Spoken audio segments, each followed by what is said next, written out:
What he says is very true for me, too, because some actors work cerebrally, some work physically. I like to work physically a lot of times. It helps. Brilliant, mysterious, and with a bit of grumpiness, Robert De Niro is the master of the silver screen. But what shocking secrets has he been hiding all these years? Why did his former assistant sue him for $12 million? What was the bizarre incident that made De Niro shout, "Shame on you," in a courtroom? And how did he become a target of a pipe bomb attack due to his outspoken political views? At 80 years old, De Niro finally opens up about these controversies and more, revealing a side of him you've never seen before. Childhood. Robert De Niro Jr., born on August 17, 1943, in Manhattan, New York City, was the only child of Virginia Admiral and Robert De Niro Sr. They met in an art class, but sadly, they separated when Robert Jr. was just 2 years old, after his dad revealed he was gay. Little Robert was raised by his mom in Greenwich Village and Little Italy, two colorful neighborhoods in Manhattan. He remembers his parents' divorce and his dad coming out, but he wishes they had talked about it more. His dad lived nearby and stayed close to Robert throughout his childhood.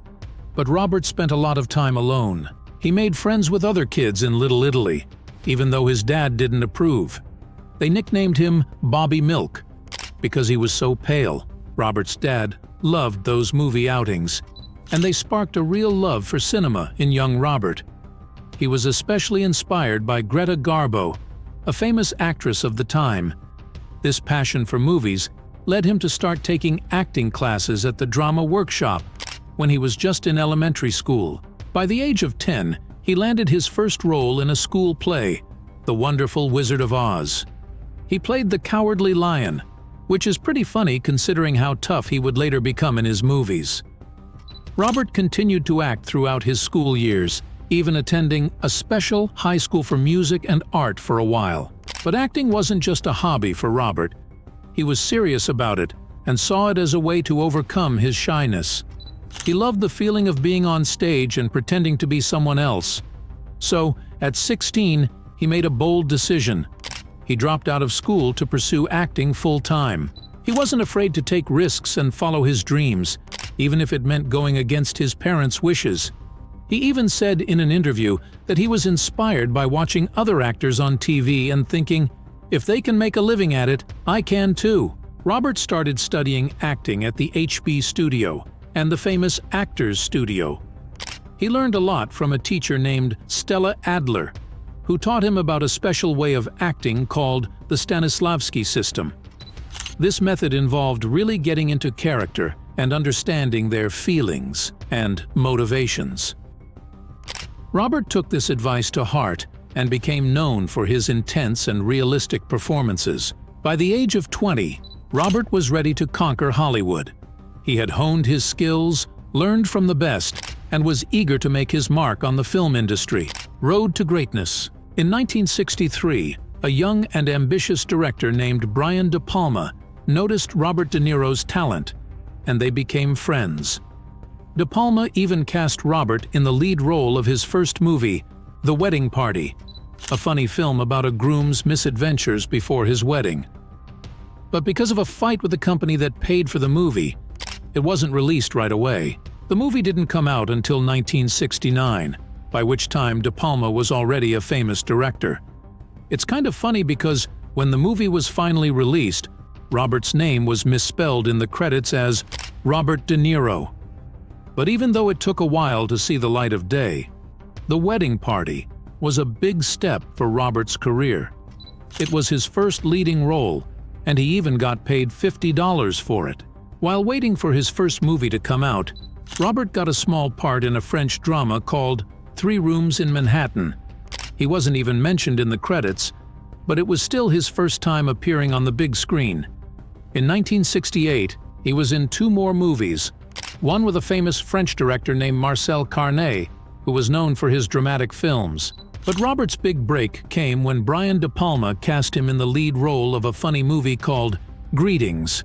It was about young men trying to avoid being drafted into the Vietnam War, and it was so edgy that it got a special rating from the American Film Association. But it was also a huge success. and won an award at the Berlin International Film Festival, making both De Palma and De Niro famous. De Niro and De Palma continued to work together, making another funny movie called Hi, Mom. It was about a young guy who films his neighbors through his window, and it also had some scenes that were too spicy for some people, so they had to be cut out. But Robert wasn't just working with De Palma. He also played a New York filmmaker in a political movie called Sam's Song. This movie wasn't that memorable, but it's interesting because 10 years later, the director used some of the old footage to make a totally different movie called The Swap. In this new version, Robert played the same character, but now he was a filmmaker who made adult movies. The director did this because he wanted to work with Robert again, but didn't have enough money to make a whole new movie. De Niro was outraged that Cannon Films had taken footage of him and pasted it into a brand new film. He was ready to initiate legal action, but it never came to that. In general, in the first 5 years of De Niro in cinema, one gets the feeling that he played all sorts of dubious characters. In 1970, Robert got a part in a movie called Bloody Mama, directed by Roger Corman, who was famous for making low-budget films. The movie was loosely based on the true story of a criminal family, and Robert played one of the sons. He took the role very seriously, even losing 30 pounds and spending a week in Arkansas before filming to learn about the local culture. He even slept in a grave one day to get into character. Bloody Mama was Robert's first big movie, and it starred other well-known actors like Bruce Dern and Shelley Winters. It was a box office hit, even though critics didn't love it, but it helped establish Robert as a talented actor who was willing to go the extra mile for his roles. In 1971, Robert was cast in a comedy called The Gang That Couldn't Shoot Straight. This movie was originally supposed to star Al Pacino, but he dropped out and went on to star in another famous gangster movie, The Godfather. Robert ended up getting the part instead, and it was another big step in his career. Interestingly, Robert and Al Pacino were friends in real life. They had a lot in common. They both grew up in New York, had divorced parents, went to acting school, and admired the same actors. They even started their careers around the same time, playing gangsters in different movies. Their friendship helped them deal with the pressures of fame, and they would often talk about their experiences and support each other. In 1973, Robert starred in Bang the Drum Slowly, a sports drama about a baseball player with a terminal illness. He auditioned for the lead role 7 times before finally getting it. He even traveled to Florida and Georgia to learn about baseball and different accents to prepare for the role. The movie was a success, and critics praised Robert's performance, saying he was one of the best young actors around. Around this time, Robert reconnected with another talented Italian-American, Martin Scorsese. They had met years ago when they were teenagers growing up in Little Italy, but they hadn't seen each other in a long time. Scorsese cast Robert in his crime film Mean Streets, and it was the beginning of a legendary partnership. Scorsese said that Robert just understood the movie's characters and setting perfectly, and he knew how to bring them to life. Mean Streets was just the beginning of Robert De Niro and Martin Scorsese's amazing partnership. They would go on to make 8 more movies together, creating some of the most iconic films in history. But before that, Robert's career took another exciting turn. Remember how Robert had auditioned for The Godfather but turned it down? Well, the director, Francis Ford Coppola, remembered him and offered him a part in the sequel, The Godfather Part 2. This time, Robert would play the young Vito Corleone, the same character Marlon Brando had played in the first movie. To make his performance as authentic as possible, Robert learned to speak in Sicilian dialects, just like Vito would have spoken. He only said a few lines in English in the whole movie. It's amazing how dedicated he was to his craft. In a funny twist of fate, Robert and Al Pacino ended up in the same movie again. But this time, they didn't share any scenes together because their characters lived in different time periods. The Godfather Part 2 was a huge success, just like the first movie. It got nominated for 11 Oscars and won 6 of them. One of those Oscars was for Robert De Niro, who won Best Supporting Actor for his role as young Vito Corleone. It was his first big award, and it was a huge moment in his career. The coolest part is that Robert and Marlon Brando became the first actors ever to win an Oscar for playing the same character in different movies. Big breakthrough. Robert De Niro's career was on the rise, but he wasn't a household name just yet. His next project, the psychological thriller Taxi Driver, would change that. In the film, he played Travis Bickle, a troubled Vietnam War veteran who drives a taxi through the dark and grimy streets of New York City. It was a role that would cement his status as one of Hollywood's greatest actors. But before Taxi Driver hit the big screen, Robert was still working on another project. He was filming 1900, a historical drama directed by Bernardo Bertolucci. To prepare for his role as Travis Bickle, Robert got a taxi driver's license and spent his free time driving around New York City, observing the city at night. He also listened to recordings of a real-life criminal's diary and lost weight to look the part. Taxi Driver was a critical and commercial success, winning the prestigious Palme d'Or at the Cannes Film Festival and receiving 4 Oscar nominations.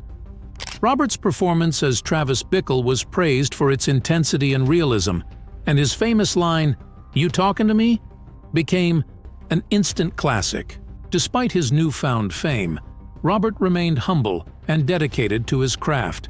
He even continued to drive a taxi in New York City after the movie was released.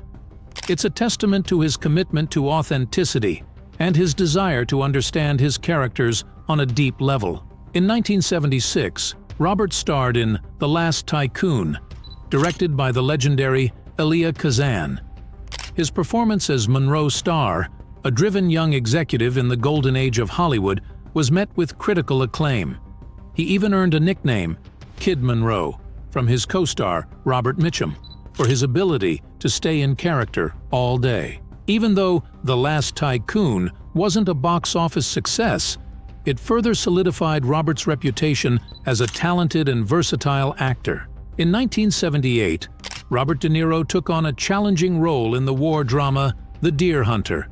The movie told the story of 3 friends from a small town in Pennsylvania whose lives were forever changed by the Vietnam War.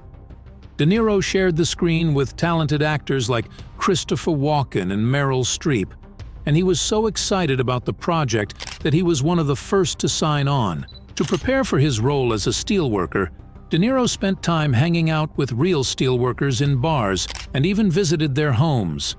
He wanted to understand their lives and how the war affected them. He also did his own stunts, like jumping off a 30-foot bridge into a river over and over again. He even risked getting hurt during a helicopter scene when the helicopter's landing gear got caught on a rope bridge. It was a tough shoot, but De Niro was committed to making the movie as authentic as possible. The movie was a huge success, earning critical acclaim and winning 5 Academy Awards. De Niro even got his first $1 million paycheck for the film. But even with all the praise, he was troubled by some of the controversy surrounding the movie. Some people didn't like the ending scene, where the characters sing "God Bless America," and it caused a lot of debate. De Niro was so bothered by this that he didn't even go to the Oscars ceremony to accept his award for Best Supporting Actor. Meanwhile, Robert De Niro's friendship with Martin Scorsese was growing stronger. Scorsese was going through a tough time in his career, and De Niro came to him with an idea for a movie about a famous boxer named Jake LaMotta. Scorsese wasn't really into sports, but De Niro convinced him that the story was about more than just boxing. It was about life, struggle, and redemption. Scorsese took on the project and ended up making one of his best films, Raging Bull. De Niro played the lead role of Jake LaMotta, and he went all out for the part. He trained for months to learn how to box, gained almost 60 pounds to portray the older LaMotta, and even fought in 3 real boxing matches. He wanted to be as authentic as possible, so he spent time with the real Jake LaMotta and his ex-wife to learn about their lives. The movie was praised by critics, and De Niro's performance was considered one of his best. He won the Oscar for Best Actor for his role, along with a Golden Globe and other awards. It was a huge success for both De Niro and Scorsese, solidifying their place as major figures in Hollywood. Controversies. Even though Robert De Niro is known for his amazing acting skills, some people say he can be a bit challenging to work with. But when asked about this in 2008, he didn't seem too bothered by the rumors. He said, "Compared to others, I don't think I'm all that difficult. Making movies is hard enough, so there's no reason to make it harder for everyone."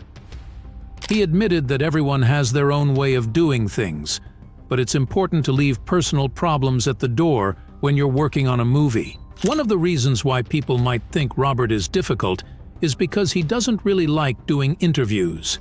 He's a private person who prefers to express himself through his acting, not by talking to reporters. Early in his career, he found interviews uncomfortable and didn't understand why people wanted to know about his personal life. He once asked a reporter from Vanity Fair, "What does it matter where I went to school, or what my hobbies are?" As he became more famous, Robert learned to protect himself from the prying eyes of the media. He put up a wall and kept his private life private. Over time, he did open up a little bit in interviews, but he always tried to keep the focus on his work. There was one interview in 1984 where Robert actually called the reporter afterward to tell her which topics were off limits. But when the article was published, he regretted even talking to her. It seems like he realized that sometimes it's better to keep your distance from the press. In another incident, during the promotion for New York, New York, the media attention got so intense that Robert stopped doing interviews altogether for 4 years. It just shows how overwhelming fame can be, and how important it is for actors to protect their privacy. Even though Robert De Niro tries to keep his life private, he still gets caught up in drama sometimes. One of the biggest controversies he faced was a lawsuit from his former assistant, Graham Chase Robinson. She claimed he was a difficult boss and asked for a huge amount of money, $12 million, to make up for the stress and damage to her reputation. But De Niro fought back, saying she had spent too much company money on personal things like travel and meals, and even watched Netflix during work hours. He wanted $6 million from her in return. Things got pretty heated in court, with De Niro getting angry and shouting at Robinson. The judge even had to step in and tell everyone to calm down. Some of the accusations were pretty wild, like when Robinson said De Niro asked her to scratch his back, and when she suggested a back scratcher, he said he liked the way she did it. De Niro said he might have asked a couple of times, but he didn't mean anything bad by it. This accusation even made him yell, "Shame on you," in court before apologizing to the judge. Robinson also claimed that De Niro expected her to be available 24/7, even calling her twice during her grandmother's funeral, because he wanted her to buy a bus ticket for his son. When asked about this, De Niro just said, "So?" He also didn't like it when Robinson said he expected her to decorate his Christmas tree and fix his clothes. He said those requests were reasonable for her job, and it wasn't like he was asking her to do anything crazy. This trial showed a side of De Niro that people don't often see, his grumpy side. But he's always had a reputation for being a tough guy who doesn't put up with nonsense. He's not afraid to speak his mind, even if it means getting a little angry. Back in 2015, he walked out of an interview because he didn't like the questions the reporter was asking. He even told her to stop recording and left the room. It seems like he's always had a short fuse when it comes to dealing with the media. Another time, at an awards ceremony, a tech guy named Stuart Butterfield made a joke about De Niro's movie The Godfather Part 2. But De Niro didn't think it was funny and called him out for being disrespectful to actors. He wasn't afraid to stand up for himself and his colleagues, even in front of a big audience. This whole thing, De Niro keeping to himself, getting easily annoyed in interviews, and not being afraid to speak his mind, has made him a bit grumpy. But this thing has also caused problems for him. He was the target of a pipe bomb. Back in October 2018, something shocking happened. You see, De Niro wasn't afraid to speak out against the then-President Donald Trump, and because of that, he became a target. Someone actually sent a pipe bomb to his office. It's frightening to think about. But thankfully, the authorities caught wind of it before anyone got hurt. It wasn't just De Niro who was targeted, though. Packages were also sent to other important figures like Joe Biden, Barack Obama, and Hillary Clinton. The person behind it all was caught and put away for a long time, but it must have been terrifying for them. Despite the scare, De Niro didn't back down. He used the incident to remind everyone of the power of their vote. "There's something more powerful than bombs," he said, "and that's your vote. People must vote." Turbulent love life. Robert De Niro's personal life has had its fair share of ups and downs, just like his acting career. Back in 1976, he married a talented actress named Diani Abbott. They had a son named Raphael and were married for 12 years. Robert also adopted Diani's daughter, Drina, from her previous marriage. Sadly, they decided to split up in 1988, but Robert's journey to finding love didn't end there. In 1995, he and his girlfriend Tukey Smith welcomed twin boys, Julian and Aaron, into the world through in vitro fertilization. They had been together since the 80s, but their relationship also ended in 1996. Just a year later, in 1997, Robert married Grace Hightower, who used to work as a model and a flight attendant. They had a son named Elliot and a daughter named Helen Grace. However, their marriage wasn't always easy. They broke up a couple of times, but always managed to work things out and get back together. In 2018, after more than 20 years of marriage, Robert and Grace announced their separation. It was a tough decision, but they knew it was the right thing to do for both of them. Robert even praised Grace for being a great mom and asked everyone to respect their privacy during this difficult time. Things got a little messy during their divorce, though. Robert's lawyer said he had to take on extra acting jobs he didn't really want to do just to support Grace financially. It sounds like he was working hard to provide for his family, even if it meant doing things he wasn't passionate about. It took a few years, but the divorce was finally finalized in 2021. They followed their prenuptial agreement, which meant Grace received $6 million to buy a new house and half the money from selling their $20 million home. Robert also agreed to pay her $1 million every year. It's a lot of money, but it seems like they